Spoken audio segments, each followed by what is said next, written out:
Salut tout le monde, j'espère que vous allez bien les amis, on se retrouve pour une nouvelle vidéo. On va découvrir ensemble l'actualité du Barça sur ces dernières heures. Et on va démarrer avec une petite information qui concerne Wojciech Szczęsny, le portier polonais du Barça. Normalement, c'est ce qui est prévu, prolongation de contrat de Szczęsny avant le début de la pré-saison. Donc normalement, dans le courant de la semaine, on devrait annoncer officiellement la signature de Szczęsny qui devrait continuer l'aventure. Ensuite les amis, une petite information du côté du Barça. Ça concerne notamment le milieu de terrain Pablo Torre. Il devrait lui aussi, dans les tout prochains jours, être transféré du côté de Majorque. Et le Barça devrait conserver tout de même des clauses pour, pourquoi pas, rapatrier le joueur dans le futur, si évidemment le Barça pense que Pablo Torre peut avoir un rôle plus important avec l'équipe première dans les prochaines années. Nouvelle photo postée par Lamine sur les réseaux sociaux, la photo de son petit frère. Ah, j'ai switché celle-là, je ne l'avais pas vue. Du côté du club, on veut avoir une conversation avec Marc-André Ter Stegen dans le plus grand respect. On ne forcera pas son départ, mais du côté du Barça, on sera très clair sur le fait que l'on ne compte pas sur Ter Stegen cette saison. Affaire à suivre les amis, de toute façon, la reprise de l'entraînement va arriver dans les tout prochains jours du côté de Barcelone. Lamine Yamal qui porte un maillot de Manchester United, pas d'inquiétude les amis, il n'a pas signé avec les Red Devils. Oh, on voit des joueurs là maintenant porter le maillot de certaines équipes ou d'autres joueurs. Bon là c'est un maillot, je pense, soit c'est un maillot plutôt vintage des Red Devils. Une petite information, donc le Barça pourrait engranger 2 millions d'euros si Vitor Roque fait partie des meilleurs joueurs de la Coupe du Monde des clubs. Bon, affaire à suivre, pour le moment on n'a pas le 11 notamment de cette équipe. On verra bien en tout cas s'il est nommé, ça fera 2 millions d'euros en plus pour le Barça. Avec tout ce que l'on peut lire autour de Joan Garcia, le fait aussi d'avoir peut-être Szczęsny en tant que numéro 2, que backup, il est fortement envisagé que Ter Stegen ne soit même pas sur la feuille de match. Donc évidemment, tout le monde espère trouver une solution, mais on l'a vu, le Barça ne voudrait pas forcer le départ de Ter Stegen. Bon, après, voilà, si c'est le cas, ça sera à Ter Stegen de prendre la bonne décision. Est-ce qu'il veut ne jamais jouer cette saison? Ça semble être quand même la ligne directrice que prennent les choses. Ou est-ce qu'il veut aller trouver un autre challenge? Et franchement, il y a des challenges qui peuvent être excitants. On a vu par exemple que l'Inter était intéressé par le portier allemand. Hansi Flick va donc parler en face à face avec Marc-André Ter Stegen, ce qui est tout à fait normal. L'échange entre les deux est prévu voilà, juste avant que la saison démarre, donc voilà, dans quelques jours maintenant. Et il sera évidemment question de son rôle. 2-3 petits détails les amis sur l'opération Pablo Torre du côté de Majorque. L'indemnité est de 5 millions d'euros. Pourcentage sur une éventuelle revente 50%. Le Barça inclut tout de même une clause de rachat. Et juste après tout ça, le Barça peut aussi offrir une opportunité à un autre club de le signer. Ensuite, le quotidien sport annonce que le Barça a été informé du prix que Milan souhaitait recueillir pour libérer Rafael Leao.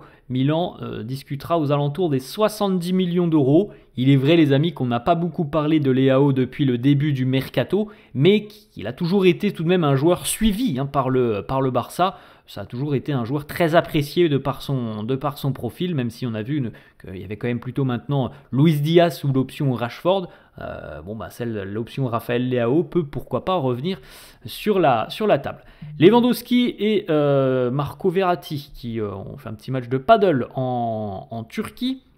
Le quotidien sport annonce aussi que la pré-saison du Barça va démarrer donc la semaine prochaine et que pour le moment, ni le club ni Oriol Romeu ne veulent tout simplement que le joueur continue. Pour le moment, aucun deal par rapport à un départ d'Oriol Romeu qui n'a pas de sollicitation à l'heure actuelle d'autres équipes, mais évidemment on sait que son avenir à Barcelone est en suspens. Il y a quand même très peu de chances qu'au 1er septembre, Oriol Romeu sera encore un joueur du Barça. Fabrizio Romano annonce que Pablo Torre va être transféré à Majorque avec son traditionnel Here we go, donc on attend peut-être aujourd'hui ou demain, on verra bien.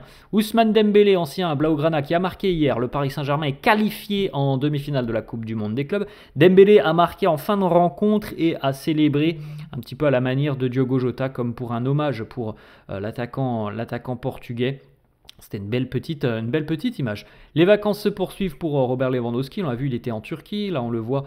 Alors après avoir fait un match de paddle, il était sur une planche de paddle. Donc là, cette fois-ci, dans la mer, accompagné de sa compagne. Pablo Torre donc sera vendu pour 5 millions d'euros. Pour le moment, il n'y a pas de discussion entre l'Inter et le Barça. Il n'y a pas eu de discussion, mais il semblerait quand même que l'Inter soit intéressé, mais aucune offre formelle n'a été transmise au Barça. On a une petite information donc sur Nico Williams. Du côté du Barça, il y aurait un message en interne. C'est un profil très intéressant qui n'a donc pas pu être signé. C'est un profil qui a été perdu. Mais voilà, on sait que la situation est faite ainsi. Maintenant, il ne rejoindra certainement pas le Barça, ça on le sait, et il ne gagnera certainement pas les titres en Espagne cette année, alors que le Barça se battra pour tous les titres. Donc en gros, le Barça veut faire passer ce message: tu as pris la mauvaise décision. Nous, on va se battre pour tous les titres cette année. Pour l'Athletic Bilbao, on le sait, c'est une très bonne équipe de Liga, mais l'Athletic lutte pour la 4e place en général qualificative pour la Ligue des Champions. L'Athletic peut réussir, pourquoi pas, un exploit en Coupe du Roi, mais après c'est plus compliqué. Voilà, l'Athletic ne peut pas avoir d'ambition, notamment en Coupe d'Europe, en Ligue des Champions, en Europa League. Bon, c'est envisageable, mais évidemment, c'est pas le même standing entre Bilbao et le Barça. Après, voilà, c'est le choix de Nico Williams. On le respecte, c'est fait comme ça, c'est fait ainsi. Pablo Torre a donc décidé de jouer pour Majorque. On est en train de finaliser le deal entre les deux équipes. Victor Font qui nous parle de la situation de Nico Williams. Il nous dit, au regard de la situation de Nico, évidemment, il y a des illusions ont été créées chez nous du côté de Barcelone. Ça fait mal à l'image du club. Le papa de Boyan qui nous dit: le Barça a besoin d'un autre latéral gauche. Baldé et Gérard Martin sont solides, mais la saison va être longue et va demander beaucoup de profondeur au banc. Hansi Flick veut un latéral moderne, agressif, intelligent et qui ait, si possible, les deux pieds. On a des profils qui peuvent être intéressants. Il y aurait Lato, Van de Ven, Théo, Grimaldo. Tous sont des profils qui peuvent être notamment incorporés dans cette équipe du Barça. Affaire à suivre. On sait que le Barça aimerait pourquoi pas recruter un latéral un latéral gauche et même un latéral droit. La prolongation de contrat de Nico Williams du côté de l'Athletic, c'est quelque chose qui est vu du côté du club barcelonais comme quelque chose qui embête évidemment, mais du côté du joueur, on est satisfait parce qu'on a eu ce que l'on voulait tout simplement du côté de Bilbao. Ensuite, petite information les amis, regardez, on a déjà noté la date, le 23 novembre 2025, le Barça recevra l'Athletic au Camp Nou, comme on l'a évoqué un petit peu hier. Je pense que l'accueil réservé à Nico Williams sera houleux et qu'il va se souvenir certainement de cette rencontre, parce qu'on peut s'attendre évidemment à avoir beaucoup de sifflets. Le quotidien sport annonce que l'Inter Milan est bel et bien intéressé par Ter Stegen et que dans les prochains jours, l'Inter devrait passer à l'offensive. Voilà, peut-être dans le courant de la semaine. Petite information, les amis, la programmation officielle de la première journée de Liga. Le Barça se déplacera à Majorque justement pour la première journée de Liga. Puisqu'on rappelle à les amis quand même que le Barça joue les 3 premiers matchs de Liga à l'extérieur. Donc première journée, ça sera à Majorque samedi 16 août à 19h30. Et le Barça aura certainement l'opportunité d'affronter justement Pablo Touré. Petite information, donc Rafinha émerge maintenant comme le grand gagnant de la non-opération Nico Williams, puisque pour le moment il n'y a aucune arrivée voilà, en attaque et à ce poste d'ailier, donc le Brésilien devrait conforter son statut après une saison exceptionnelle. Le mettre sur le banc aurait été injustifiable, même avec, Olmo et Lamine Yamal dans l'équation. Donc de toute façon, je ne sais pas si Nico était arrivé, je ne sais pas si Rafinha aurait été mis sur le banc, hein.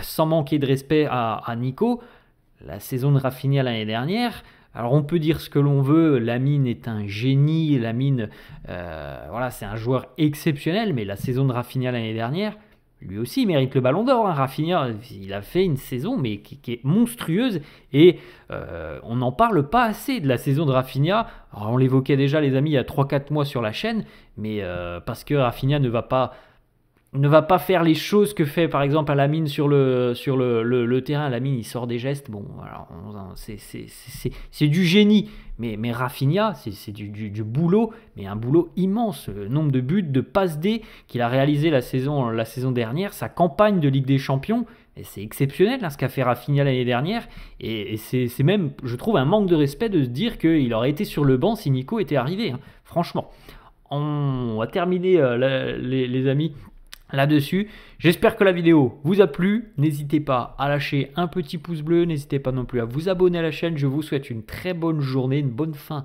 de week-end. Et nous, on se retrouvera demain. Ciao à tous.